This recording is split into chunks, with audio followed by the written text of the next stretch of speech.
Tudor Dixon in the mix. The Tudor Dixon podcast on the Clay and Buck Network is fantastic.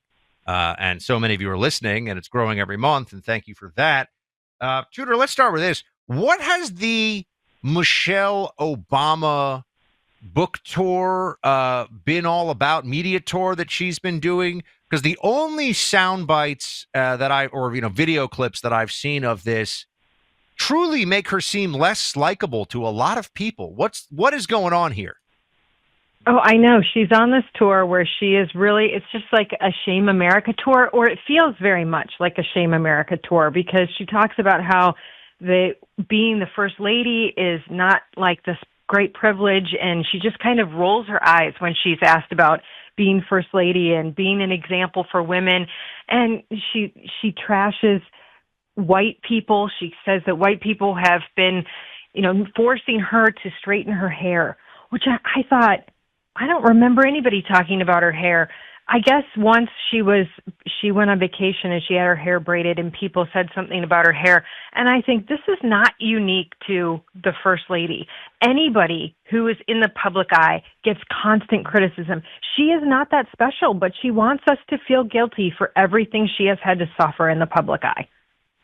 Well, for somebody who is as generally, certainly by the left-wing media, celebrated, and really the biggest like corporate entities and everything else. I mean, Michelle Obama is, I don't know, she's probably worth with Barack $100 million plus. I mean, they've done incredibly well financially, and the Obama dynasty certainly lives on in the media, and yet she seems unhappy with America, with the country that made her first lady. She lived in the White House for 8 years. She's incredibly rich. She hangs out with like Richard Branson and the biggest names just the biggest names in the world. And yet she has a lot of complaints. She's incredibly rich. She can walk in anywhere. She is respected. Like you said, she can spend time with the biggest Hollywood celebrities. It's not even like a Republican. Republicans, you're still shunned by half of the country. As a Democrat, you're welcomed everywhere. But she is so mad about something. And I wish somebody in these interviews, when she has, the other rich woman sitting across from her complaining about how bad life is for women, I wish one of them would say to her, was the juice worth the squeeze? Was it worth it being first lady? You obviously hated it. It was so terrible for you. Was it worth it? Is your life now worth it? Because I'd love to hear what she has to say. She's had that podcast where she has negatively talked about Barack, which would seemingly be humiliating if you were him. She has been disparaging to people that had been around them in the White House. But there's this weird twist now to what she's doing, because she's complaining about having to dress up and having to have her hair and makeup done. And she talks about that in this tour that she's on, but she's very physically fit. She looks great. Her hair is done, and she seems to be continuing to get her hair done. And she always is dressed very nicely.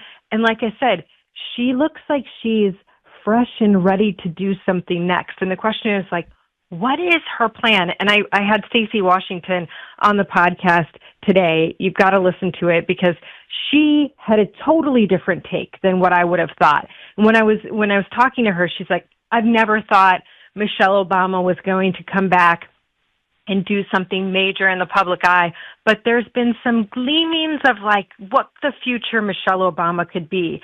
And it's kind of terrifying. So you have to listen to what she says, because she makes a good point, and she sees things from a perspective that I think I wouldn't have seen it. So I would say everyone should listen to the Tudor Dixon podcast and check out what she had to say. Do you? Okay. Well, I don't want to get ahead of or get in the way of the podcast listening, but I'm certainly curious if you think that Michelle Obama is actually, she said she's not going to run, and I've said she's never going to run, but I'll leave it out there. I'll let people go listen to the podcast. But speaking of people running, you faced off against Gretchen Whitmer in the governor's race for Michigan. It's very, very sad that the people of Michigan were not able to get that done the right way, and Gretchen Whitmer still sits in office. It's a bummer for Michigan and for the rest of us too. What can you tell us? So you understand the Whitmer machine quite well. Is she running for president for sure in the next cycle, which would start in basically a year?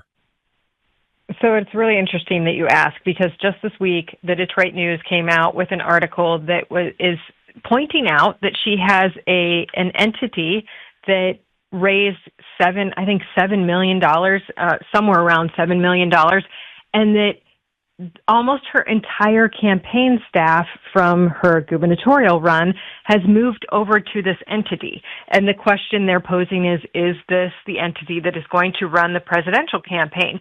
I have no doubt in my mind, I have never doubted for a second that Gretchen Whitmer is planning to run for president. It's not even like a second thought for me. It's so obvious.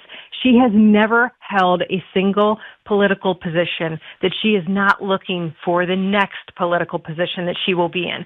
And she's done with Michigan. She's been done with Michigan since before she ran for office the second time. And since she won in 22, she has spent so much time overseas, which is not to do anything good for Michigan. She uses the taxpayer money to go over there and say that she's trying to bring business here because the state of Michigan is dying. We have no business. Our education system is 44th in the nation. We have the highest energy cost. She's brought no business from all these trips. I mean, she's gone to Japan. She's gone to Spain. She's gone to Germany. She's gone to multiple different countries just in the last few years. And I promise you, it is simply to say, I've got foreign policy chops. I'm going to be able to be the leader of the free world because I've already been all over Europe and all over Asia, and I'm ready to do this. She is using her position as governor to pretend she can be president. She hasn't done anything for the state of Michigan. Do you think, put aside what I think you and I would agree without even discussing it, would be the extremely unfortunate situation of Gretchen Whitmer actually being president, but do you think that she will be a formidable primary candidate among the field of Democrats should she run, right? I mean, it's one thing to run. Some people run because they want more speaking fees and book sales or whatever, right? Do you think that she will, if she enters that field, be a top 3 contender pretty reliably? I think she is going to find out that once she's in a real primary, because she's never really faced anyone in the state of Michigan that was serious, and once she's in a real primary against a Gavin Newsom, who actually, I think the guy is a total snake, but he's a very good politician and slick talker. Gretchen Whitmer is not. She is not very good at off-the-cuff conversation. She struggles in interviews. She's very similar to Kamala in that sense. She's not good on her feet, and she doesn't really have anything to back up what she's saying because she hasn't accomplished anything. So I think she's going to run. I don't think she wins. I don't think that she gets very far in the primary. I think she's kind of like a 1% support Kamala Harris because she just doesn't have that it factor when it comes to going to that level. She could get through Michigan. She's not going to get through she's not going to fool the country. That's really interesting because I know people talk about her as I think I hear about her a lot more really as a likely VP candidate once again than actually a presidential nominee for the Democrats, but we'll see how that plays out. And you've faced off against her, so you certainly know what she brings to the table.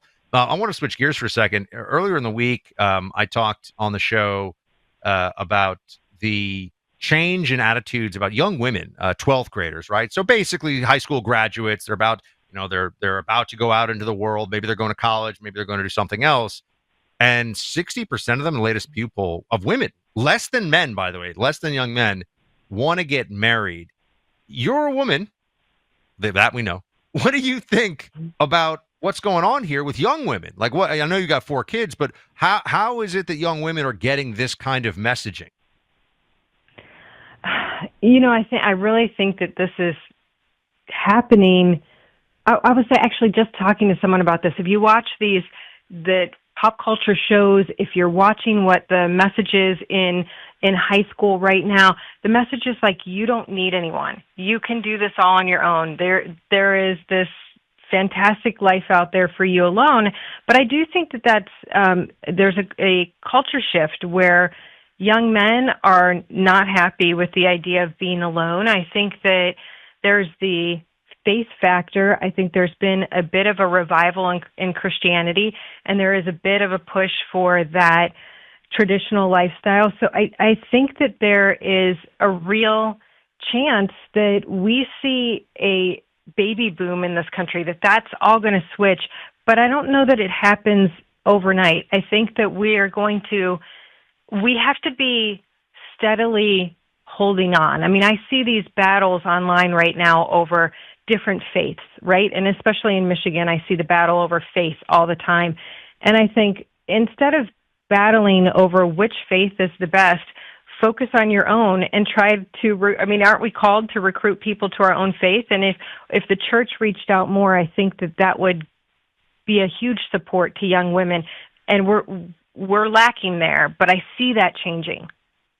I certainly hope so. Tudor Dixon, everybody, go check out the Tudor Dixon podcast on the Clay and Buck Network. Listen to it this weekend. Tudor, thank you so much. Thank you. Would you be prepared if someone broke into your home? What's the first thing you would grab to defend yourself and your family? You want products from Sabre in that moment. Sabre is the #1 pepper spray brand trusted by law enforcement, and it's the same ones that Clay and I have in our home. In fact, I never miss an opportunity to ask my law enforcement friends when I see them at the gun range, hey, who's the best and when it comes to pepper spray? And they always say Sabre. The best non-lethals, they'll say Sabre. Sabre is spelled S-A-B-R-E. The website is sabreradio.com. 50-year-old family business dedicated to keeping you safe. Sabre's products are reliable and trusted. They're a pepper gel projectile launcher shaped like a pistol or rifle. Fires off a pepper gel projectile that stops the threat. Decide what you want most for your family for non-lethal protection at the website. Go to sabreradio.com, S-A-B-R-E radio.com, or call 844-824-SAFE. That's 844-824-SAFE.